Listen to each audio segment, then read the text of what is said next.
Jesus taught modern medicine, Murdo MacDonald-Bayne. O heedless ones, how long will you choose to be heedless, and scoffers delight in scoffing, and senseless folk hate knowledge? Proverb 1:22, Moffat. We have already come to the realization that thinking is creative. Yet we must become conscious of that which creates, for thought is but a product of something else which is greater, which is eternal. Thus you will see that if you are continually fighting your work, you are only fighting yourself. When you struggle, you only create habit patterns which outpicture in your body and mind. The reason is not far distant but right within yourselves.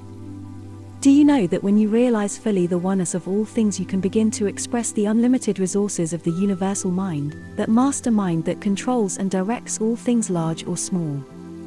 The consciousness of the universal mind must be the same consciousness in the individual mind made in his image and likeness, for there can be no other, being infinite. This must be realized before it can be a reality to you. For this alone sets in operation the process of creative genius, which becomes automatic in nature and grows with understanding. Thus we realize what the Master meant when he said, "Love your neighbor as yourself."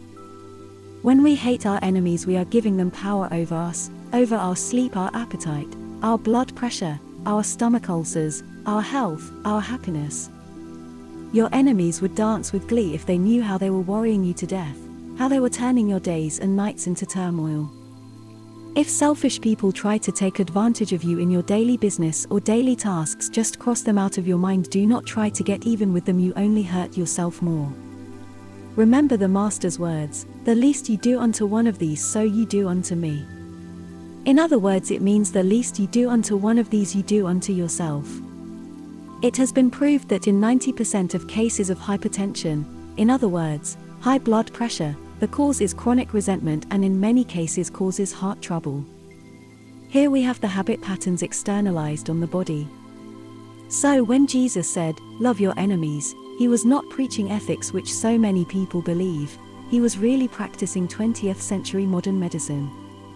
When he told us to forgive 70 times 7, he was telling us how to prevent high blood pressure, stomach ulcers, heart troubles, and many other ailments. A person came to me some time ago with a complaint which she had over 4 years, which defied all treatment. She had had the usual X-rays etc., and all the rounds of specialists without result.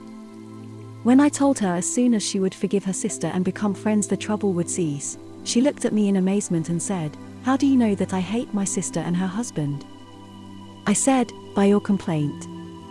She said, "If you only know what they did to me, etc., etc." I said, "Go and read what the Master said about this kind of thing." After a week or so she returned to see me, practically cured, everything forgiven and forgotten. In a fortnight the whole trouble passed. She was completely cured. Jesus was right. He was 2000 years before his time, and today people cannot see the wonderful truth in his sayings. When he said, "Love one another," he was telling us now to improve our looks. I know a woman who is so envious and jealous, her face has become haggard with wrinkles. A comparatively young woman looks 100. Although she tries to patch herself up with creams and powder, the disfigurement still shows through. All the beauty treatments in the world will not improve your looks if you harbor enmity. The best beautifying treatment is the heart full of tenderness and forgiveness. Hatred, antagonism, resentment, all these destroy our ability to think, to work, to create.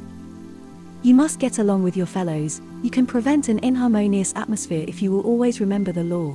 Always make the other fellow feel important. Again, Jesus' words come before me as a guide. Do unto others as you would have them do unto you. Your enemies would gloat over the effect they had on you by your hating them, making you tired, nervous, ruining your looks, giving you heart trouble and shortening your life. Therefore, to love your enemies is not a principle of ethics but the law of self-preservation.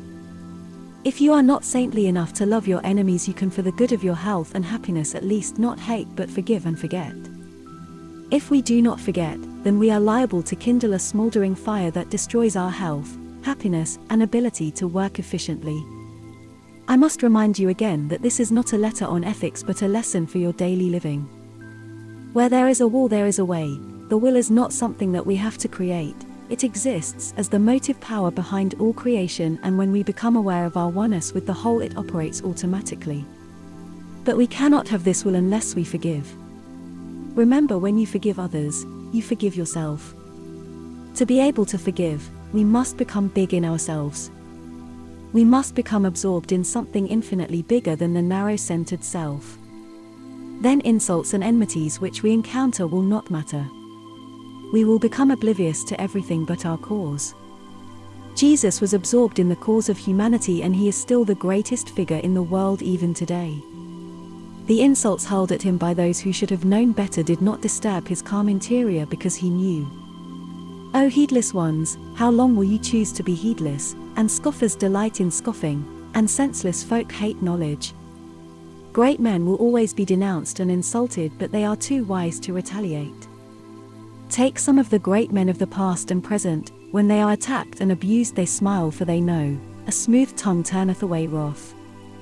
Listen to these words: love your enemies, bless them that curse you, do good unto them that hate you, and pray for them which despitefully use you and persecute you, so that you may be children of your Father which is in heaven. This will give you the peace that millions have sought in vain by other means. Getting along with your fellows is part of your regeneration. Then, do unto others what you would have them do unto you. You want the approval of others with whom you come in contact. You want recognition, you want at least a feeling of importance, no matter in what capacity you are at present engaged. No matter whether your world is small or big, the same rule applies. No one wants cheap, insincere flattery, but you do want appreciation, so give unto others what you would have others give unto you. When and where, you may ask? My answer is here, now, and everywhere. When your mind is trained to see the beautiful in life, you will soon become beautiful too. A true thank you, and mean it, for the smallest service will pay big dividends. When you have said something nice to someone which makes them happy, does it not also make you happy? In fact, it makes the whole day brighter and better. A few words will make all the difference. Try this out someday and see what happens. When someone does you a turn, say, "How charming of you. How nice of you. You are really a kind person," etc. These act like oil in the cogs of the daily grind. No matter if you see that person daily, it makes no difference. Others will like you, and you will soon begin to like yourself. He is like a tree planted by the stream that bears fruit in due season, with leaves that never fade. Whatever he does, he prospers. Psalm 1:3, Moffat. Benediction. Thou rarest of hearts, amidst the prejudiced minds and bitter hatreds, thou hast shown us how to treat insults, how to forgive others their trespasses against us. Thou didst shed thy love upon all with equality, and show us how to become attractive and sweet with loving kindness. Thou didst love the stray as much as the good. Didst thou not say, leave the 99 and go find the one that is lost, so that the fold would be complete? Thou hast taught us how to free ourselves from self-torture and remorse by loving all who love us and loving all who love us not. Thank you, beloved Master. My peace and my love remain with you.